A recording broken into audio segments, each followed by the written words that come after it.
Hi, all right. Well, thank you for joining us right now. I got a great guest. Can't wait to introduce you.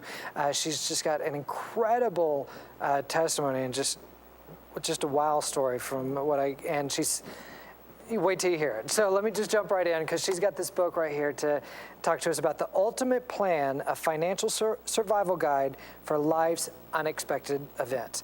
And I know that is a very relevant topic right now. And so let's just jump right into it. Nicole Simpson, B. Simpson, thank you so much for How are you, Rick? Thank you for having me. Absolutely. I'm just thrilled to hear your story, though, because you just got an incredible story. So let's just jump right into it. Because your expertise is really on crisis survival. It is, it is. And what I do find is that crisis hits us all individually. And I've had numerous experiences in my life in which I've had a traumatic occurrence. And to pick up the pieces from that is often very, very dramatic for individuals. And at some point, it becomes a monetary conversation. And so when we're faced with calamity, you really want to deal with the issue at hand. But oftentimes we're driven by, well, what will my finances dictate? And so I really wanted to deal with healing emotionally, spiritually, as well as financially, because I think it works all hand in hand. Yeah, and I think a monetary crisis can be anything from, losing your job to even losing your spouse or, losing a parent, particularly a spouse you kind of relied on them to help with the income. You build up a lifestyle dependent upon each other, and that's really with the Bible. You come together as one, and you build and you evolve together. And so if one individual is taken out of the equation, it's going to affect you. But what I do realize is even with dealing with crisis and counseling overall, it oftentimes is never about the money. It really is about the underlying issue. What money does is it allows us to handle that issue more effectively when we have it, or it challenges us when we don't have it. For example, if somebody dies prematurely, the immediate decision is how are we going to bury them, how are we going to take care of, the remaining family after the fact. If you don't have any money, the stress of losing the loved one is even greater. But if you had insurance, if you had those things, then you can focus on the mourning and the healing process and the adjustment of having someone that you truly loved be separated from you. And I think that's the critical distinction right there. Now, and the sad part of it, most everyone is going to go through some sort of crisis in their life. And so having this, is not saying how to avoid a crisis. It's what to do when it comes, because most likely it's going to. And crises look different for every person. The trauma that one experiences, I talk about, even individuals that encounter sexual assault, sexual violation, that's a crisis. It's a traumatic event that shapes the mindset of an individual and how they make future decisions. You talk about really a catastrophic illness that someone has. I mean, if you're diagnosed with cancer, your focus has got to be on getting healed, getting better, feeling better. If money became an issue, then you have two underlying problems that you've got to deal with. That premature death, the loss of a job, fire, natural disasters.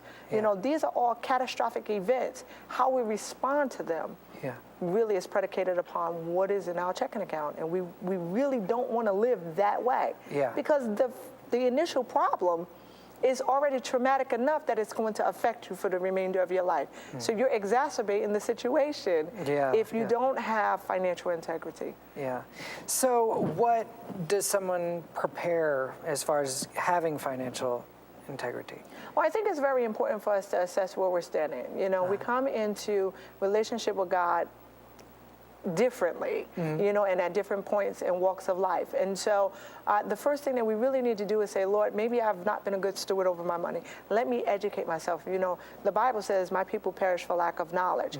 And so many of us don't really want to focus on finances at all. But you have to prepare today for tomorrow. You can't get involved in a situation and think that you can handle it while you're in the midst of a troubling time in your life. And so what I generally tell individuals is assess where you're you're standing financially first. Yeah. You have to do that. I don't think everybody's going to run out there. I'm an advocate. I have faith, so I believe we all ought to tithe. But somebody that does not know the Lord that way or trust him that way is not going to just jump out tomorrow and begin tithing. But what you can do is you can determine where you're standing financially, see where your money is going, look at it. In order for you to deal with something, you have to really look at it, take it head on.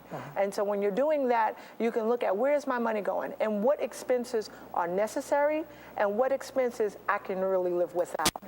That's the first step, just evaluating where is my money going. And then you can begin to build a plan of action, begin saving emergency cash, begin saving in retirement, because we're all going to retire. Have that mad money. That's what my mother used to call it. She used to say it's mad money. If you get mad, you need money. So you want to make sure that you set that money aside and just continue to systematically save for that rainy day. And as you begin to do that, you'll find that you're not living from week to week, check to check, month to month. 1 month's worth of money turns into 2 months, turns into 3 months, and now you have emergency cash set up. Don't look at the big picture. Take it step by step, and then you'll realize that you've completed the puzzle or you've completed the big picture. Oh, now those are really extremely wise words right there. Now, let's talk about, though, on why should we trust what Nicole B. Simpson has to say here on the fact that you could study, this, I'm sure there's classes on crisis survival kind of thing, but experience is the best teacher. It's the best teacher. Yeah. And you've been through it as well. I have. I've been in the financial services industry for almost 20 years. So from an expertise perspective, that works. I'm also a certified financial planner. But I also worked on the 73rd floor of Tower 2 in the World Trade Center. And so I know firsthand about saving and investing. I managed clients' money for years. But what happens when you take all of the advice that I gave to my clients, which I did, you lose everything because of an event that you didn't anticipate. No one anticipated that we would be attacked by terrorists. No. And so my life literally changed on September 11th. And so I experienced 1 year of little or no income, because I was still not physically fit. I was in therapy for 5 days out of the week. And so as a financial planner, I would tell my clients, save 3 to 6 months worth of emergency cash. You balance that off with unemployment. Those are the things that an advisor or a planner would typically tell you. But then I began to realize it takes more than that, because how do you emotionally begin to recover? And I think that was the piece of the puzzle that became really real for me at that time. Yeah. As a minister, I knew what to say, what to do when somebody comes into my office for counseling or come into the church for counseling. As a financial planner, I knew exactly what to say or do. But I think that the combination of the two of them allows me to have the compassion to say to someone, listen, this is what you need to do, and really tell them how to hear from God in those devastating moments, because I had experienced it myself. What do you do when you exhaust all of the options that are available?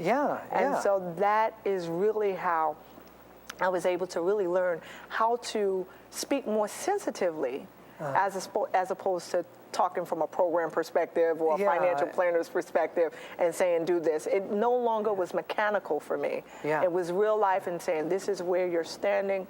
This is how we began to recover. This is how we pick up the pieces.